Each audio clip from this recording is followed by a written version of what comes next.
Muy buenos días, hoy vamos a hablar de heridas como tema del programa de cirugía.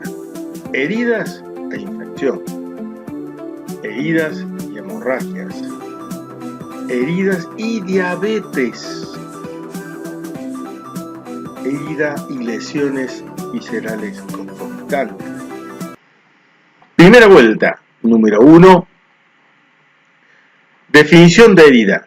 Solución de continuidad de los tejidos. Se clasifican en cortantes, punzantes, punzocortantes y contusas.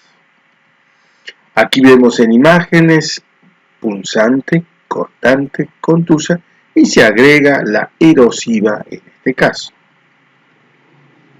Así tenemos desde el cuchillo de cocina hasta un cuchillo improvisado, quizás para un robo. Entonces, así es como pueden llegar los pacientes después de la acción de, por ejemplo, una herida de arma blanca. En cambio, la herida quirúrgica está hecha en un ámbito de asepsia, en cirugía, con bisturí, o bien con un láser, o bien con un electrobisturí. Desde este punto, las heridas se clasifican en limpias, por ejemplo, una inguinal simple, no complicada, potencialmente contaminada, una hernia atascada o estrangulada, que hay que manipular la luz de la víscera.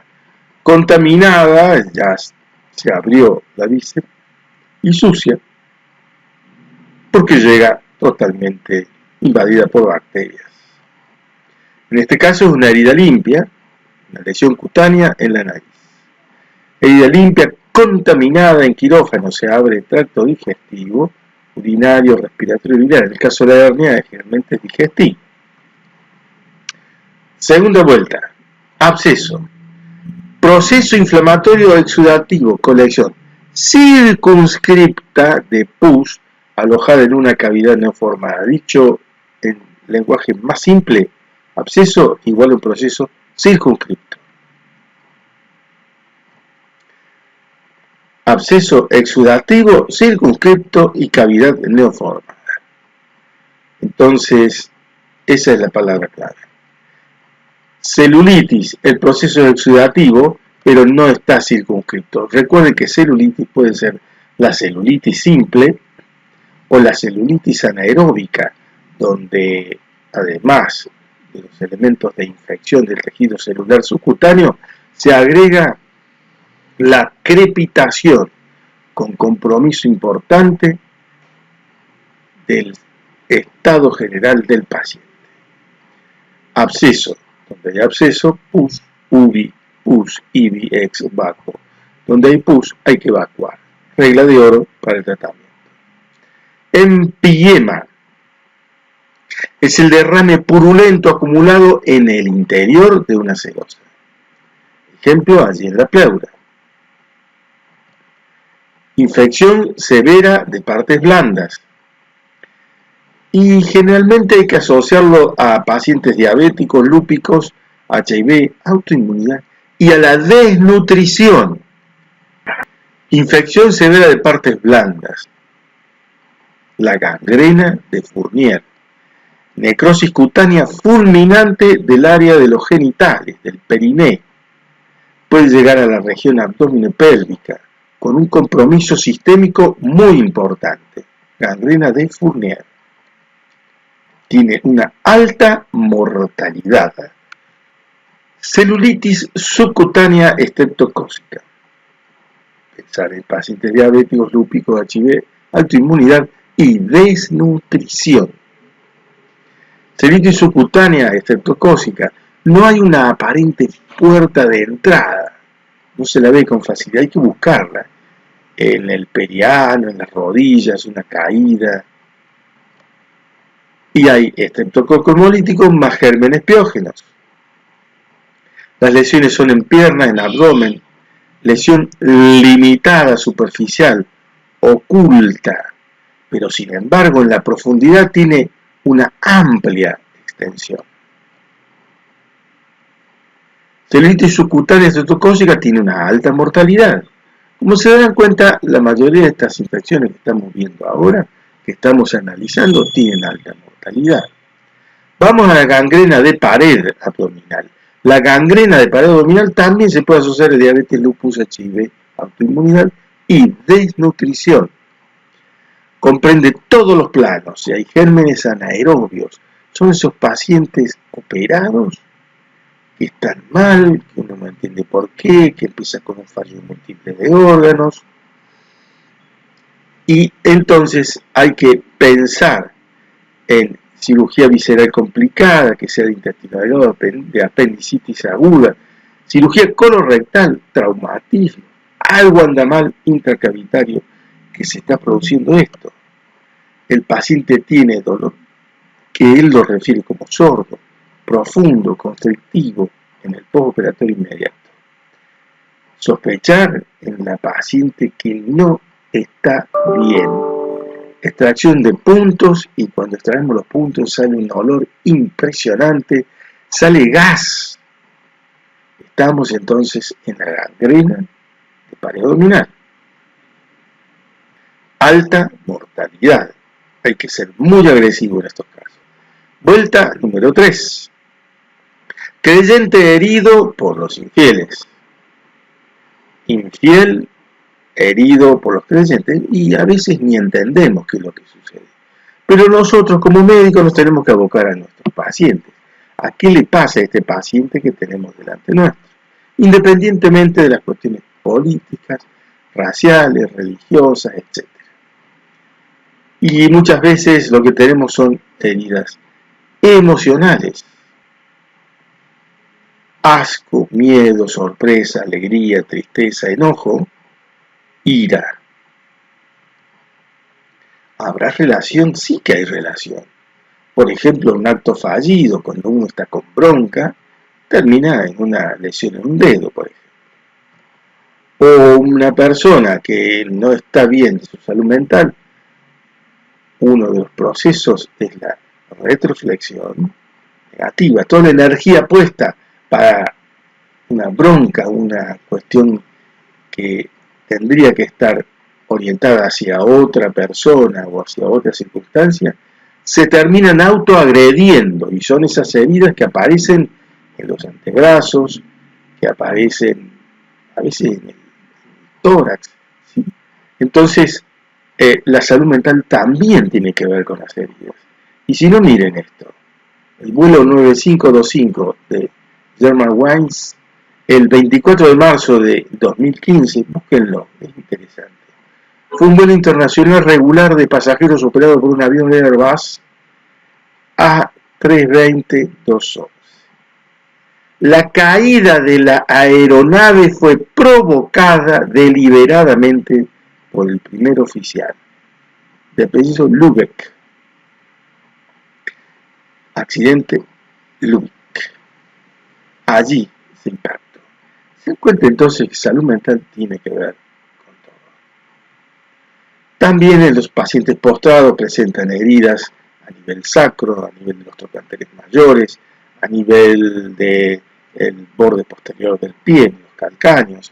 Entonces son otro tipo de heridas que se relacionan con un mal trofismo, mala irrigación en los pacientes ancianos postrados o en los pacientes que tienen lesiones de médula espinal, que han quedado inmovilizados, que no son atendidos adecuadamente, aparecen estas heridas importantes. Entonces, heridas de arma blanca, heridas de arma de fuego, accidentes de tránsito, ¿sí? Muy bien, contusiones, heridas, etc. Damos la vuelta número 4 y pasamos ante una lesión. Hay vasoconstricción, ¿controla hemorragia de la herida? Sí, controla. Lo puse entre comillas porque la vasoconstricción es un mecanismo de defensa. Pero si, por ejemplo, hacemos una punción para medir la glucemia y con tal de levantar el dedo ya se resuelve la pérdida de sangre. Pero si tenemos la lesión de una arteria, por más vasoconstricción, la paciente o el paciente sigue sangrando. Atención. pero es un mecanismo importante, la vasoconstricción. Y por otro lado tenemos las plaquetas, y las plaquetas van a formar dentro del vaso el trombo plaquetario. Y a raíz del trombo plaquetario se va a obstruir el vaso y va a dejar de sangrar. El tema es que más de una vez todos estos mecanismos no alcanzan para parar la hemorragia. Por supuesto que la acción del cirujano, del médico o del paramédico es tan importante en ese momento. Una pregunta, ¿de dónde vienen las plaquetas? ¿Plaquetas son células? No. Las plaquetas son una porción del citoplasma del megacariocito. La degranulación de la plaqueta durante la formación del coágulo colabora para que se forme el coágulo. Además se liberan otros intermediarios que son factores de crecimiento celular que hacen a que vaya produciéndose el fenómeno de reparación a nivel de la herida que se ha producido. Entonces aquí tienen los gránulos de la plaqueta, que en realidad es la porción del megacariocito, que se están liberando. Y es como si fuera pólvora, es como si fuera, digamos, el mordiente que hace que se produzcan todas las reacciones allí en la herida para que cierre la herida. Entonces el megacariocito libera una cantidad de plaquetas desde su citoplasma. Esas plaquetas a su vez se relacionan con el colágeno, se relacionan con el factor de crecimiento celular. Entonces, dentro de los elementos que liberan, tenemos factor de crecimiento derivado de plaquetas, factor de crecimiento endoteliar vascular, de crecimiento básico de fibroblastos, factor de crecimiento insulínico tipo 1, factor de crecimiento epidérmico, etc. De tal manera que cada vez se descubrirán más elementos relacionados con la reparación de la herida. Esta acción del factor de crecimiento celular liberado por las plaquetas también es aprovechado para el rejuvenecimiento facial, para la caída del pelo, para los traumatismos, para las reconstrucciones maxilofaciales, que se conoce con el título de plasma rico en plaquetas. Desde los fosfolípidos de membranas, por acción de las fosfolipasas, se produce el ácido araquidónico, y el ácido araquidónico, por la vía de la lipoxigenasa o de la ciclooxigenasa, lleva a la producción de los leucotrienos. El LTB4, como ya dijimos en la clase anterior, es el factor leucotáctico de neutrófilos. Y la ciclooxigenasa lleva a los endoperóxidos, donde está la prostaciclina y el tromboxano TXA4. Entonces decimos, araquidónico, leucotrienos, LTB4, factor leucotáctico. Araquidónico, la otra vía, prostaciclina, vasodilatadora antiagregante plaquetario. Y además, tromboxano, vasoconstrictor y agregante plaquetario. La prostaciclina está en el endotelio vascular. El tromboxano viene en la plaqueta. Se agotaron las plaquetas, se consumieron las plaquetas y se produce la coagulación intravascular diseminada. ¿Qué es eso? Es una enfermedad de la microvasculatura, es una microangiopatía trombótica.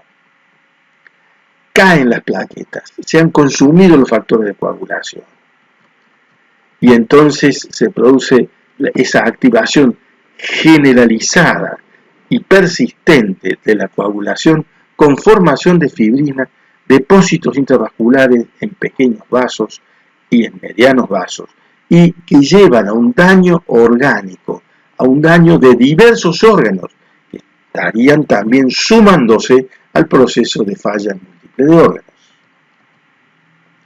Daño orgánico. El consumo sostenido de factores de coagulación lleva al sangrado. Simultáneamente hay activación de la fibrinolisis. Entonces, se ha consumido, ¿qué cosa? La pólvora que había. Se consumieron los factores de coagulación. No hay cómo coagular, por eso sangra el paciente. Y además se activa la fibrinolisis. Entonces, la sospecha es que el paciente está grave, porque tiene una CID. Por ejemplo, en un aborto séptico puede pasar esto, o en una sepsis grave. Aparición de plaquetopenia no explicable, por ejemplo, es un hecho importante. Después hay otras medidas, como los Staphylococcus clamping test, etc. Púrpura o hemorragia, sangrado por 3 o más sitios anatómicamente no relacionados. Tenemos que sospechar la CID. Entonces, el sangrado múltiple por 3 o más sitios, ¿sí? Sangrado. Sangran por la nariz, sangran por el ano, por la vía urinaria, por las heridas. Y entonces, el sangrado es imparable. Hemos abierto la canilla y no podemos cerrar la canilla. ¿Por qué? Porque no hay hemostasia. Púrpura o hemorragia, sangrado por 3 o más sitios anatómicamente no relacionados, babeo por heridas o sitios de punción, equimosis en napa, bullas hemorrágicas, hematomas en el tejido celular subcutáneo. ¡Atención! Podemos estar frente a una CID. Nuestra herida que sangra de esa manera, lo que tiene es una CID.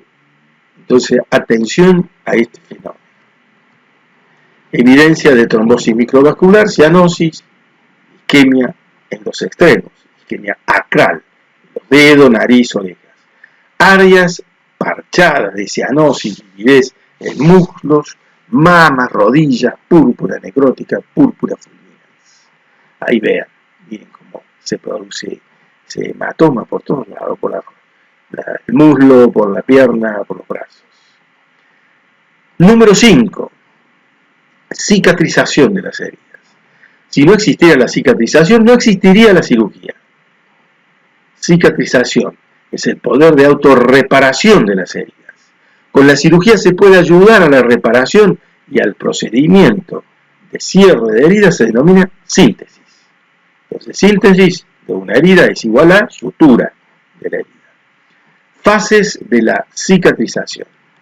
Fase de la cicatrización, fase inflamatoria, fase proliferativa y el remodelado. Inflamatoria, proliferativa, remodelado. Fase inflamatoria.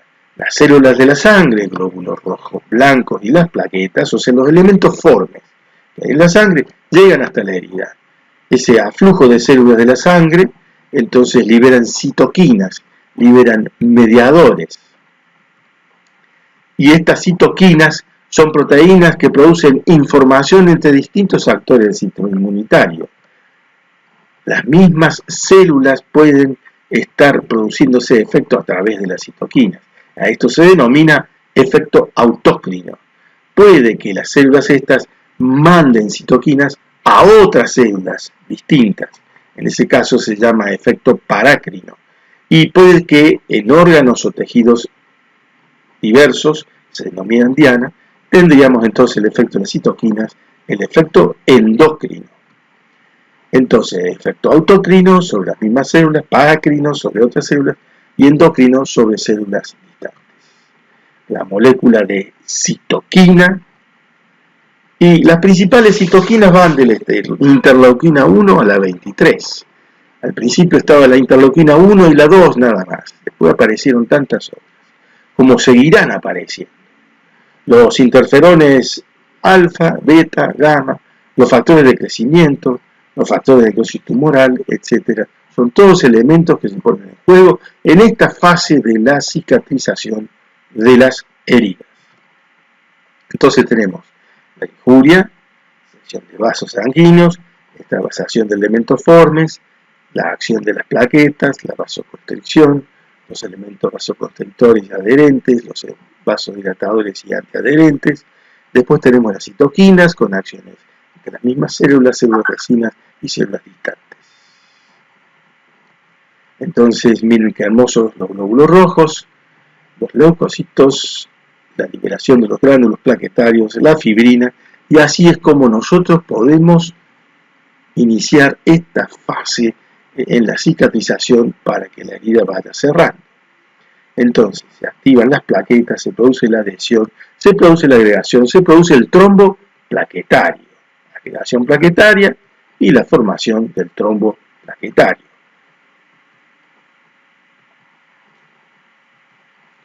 Células endoteliales liberan citoquina, ¿cuál? La prostaciclina, que es la antiagregante, y vasodilatadora. Resulta que estas células endoteliales siguen estando, en cambio las plaquetas se agotaron. Entonces, ¿qué predomina? El tromboxano, que era vasoconstrictor y agregante plaquetario, no, predomina la prostaciclina, o las células endoteliales aplanadas que siguen estando allí. Entonces, la prostaciclina, vasodilatadora, antiagregante plaquetaria. ¿Qué puede pasar? Puede pasar entonces que el paciente tenga una trombocitopenia por alguna causa. Por ejemplo, una púrpura trombocitopénica que tenga de antes, ¿sí? Y el paciente tiene un accidente, tiene una herida, ¿y qué hacemos? ¿Cómo resolvemos el problema? Puede que el paciente esté medicado con aspirina. Es tan frecuente hoy que los cardiólogos indiquen aspirina, y la mayoría de las personas, bajo tratamiento, toman aspirina diariamente. O puede pasar que tenga una CID también, ¿por qué no? Entonces, el factor de crecimiento celular de las plaquetas produciría una acción mitogénica y quimiotáctica de los fibroblastos. Entonces, a raíz de todos estos elementos y con las posibilidades de que las plaquetas estén alteradas, disminuidas o ausentes, nosotros tenemos que enfrentar la herida y tenemos que lograr que estos fibroblastos estimulados crezcan y produzcan entonces el cierre de la herida. Vamos a la vuelta 6. Coagulación. Y las plaquetas tienen que ver por acción de la trombina, fibrinogenofibrina y de allí la fibrina, coagulación. Trombina activa las plaquetas, el calcio activa las plaquetas. Coágulo más fibronectina, una matriz provisoria.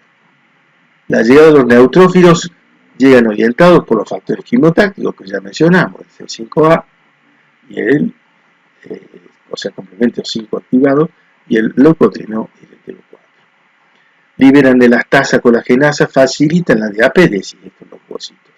Facilitan y ayudan a que se produzcan todos los fenómenos de limpieza a nivel de la herida.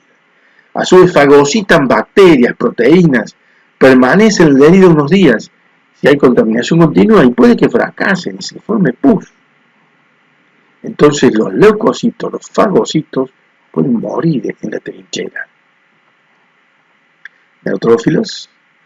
Y ahora vamos a la fase proliferativa, donde tenemos la repitalización, angiogénesis y contracción de la herida. Repitalización, angiogénesis y contracción de la herida. Repitalización. Reparar la cobertura cutánea como barrera funcional. Entonces se produce migración de células epidérmicas que se achatan, emiten pseudopodios y van a ser la capa, la nueva capa que va a cubrir la herida. Y la angiogénesis es la formación de nuevos vasos sanguíneos a partir de vasos preexistentes. Procesos biológicos, como el de la angiogénesis, llevan a la regeneración del tejido, sea piel, sea hueso, y también se relaciona la angiogénesis con el crecimiento de los tumores. Atención. Entonces, angiogénesis. Y después viene el fenómeno de contracción de la herida, que se relaciona con el colágeno. El colágeno resiste la tensión de la herida. Hay miofibroblastos, se alinean según las líneas de tensión y entonces así estamos reparando la herida. Ahí vemos cómo ha evolucionado. Remodelado de la herida sería la última etapa, donde el colágeno tipo 3 es sustituido por el tipo 1, la colagenasa, y este proceso dura un año, 6 meses a un año. Vamos al número 7. Bueno, por ser el 7, no es el menos importante. Atención, un alto porcentaje de nuestra población tiene diabetes y una de las manifestaciones es el pie diabético. Y el pie diabético que tiene una herida. Por eso es tan importante citarlo en este caso. Después lo habremos de desarrollar en otra etapa del cursado. Pie diabético. Infección, ulceración. destrucción de tejidos y de tejidos profundos. Infección, ulceración, destrucción de tejidos profundos. Y aquí está. Se dan cuenta que no es una heridita superficial, es una herida profunda que va para el fondo. Y la piel vecina se la ve que no está bien, está como vieja, como ajada, las uñas también. Entonces tenemos una herida profunda con destrucción. Se asocia con alteraciones neurológicas, enfermedad vascular periférica del miembro inferior, alteraciones neurológicas y vascular periférico. Pie diabético. Afecta a pacientes con diabetes mellitus que no ha sido tratada, que no está bien controlado. Es el paciente que dice, no, hoy me doy un permitido y me como una torta de dulce de leche. Y además, como 7 alfajores de dulce de leche. Entonces, allí es cuando aparecen, después de todos estos descontroles, y no usar la insulina, no usar la metformina, la vildagliptina o los medicamentos que correspondan, se descompensa la diabetes y aparece al tiempo entonces la problemática en los pies. Neuropatía, como etiopatogenia, se pierde la sensibilidad termoalgésica, ¿se acuerdan? La que va por el espino talámico lateral. Se atrofian los músculos y se deforman los pies. Y entonces, ¿qué se produce? Como no tiene sensibilidad termoalgésica, por ejemplo, pone una bolsa de agua caliente en la cama y se quema. O el tipo está trabajando en una obra de construcción y se clava un clavo o un hierro en la planta del pie o en la pierna y ni se da cuenta y se infecta.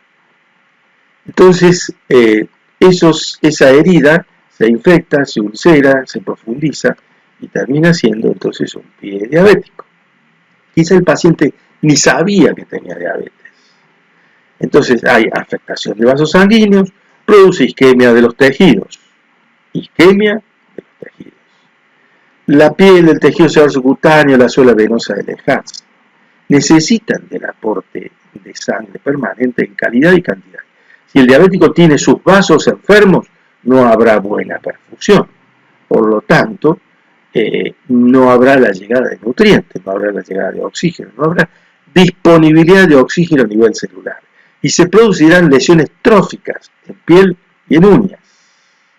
Entonces los insumos no llegan. Y esto hace que la sangre no perfunda el lugar donde están las lesiones, tampoco llegan los antibióticos, los medicamentos que estamos dando, y entonces la herida persiste y evoluciona el pie diabético. Entonces, concluyendo, heridas, infección, heridas y hemorragias, heridas y diabetes, heridas y lesiones viscerales, heridas y compromiso sistémico, situaciones graves que no se pueden resolver simplemente.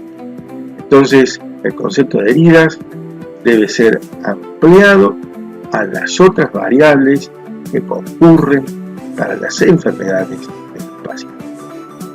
Muchas gracias.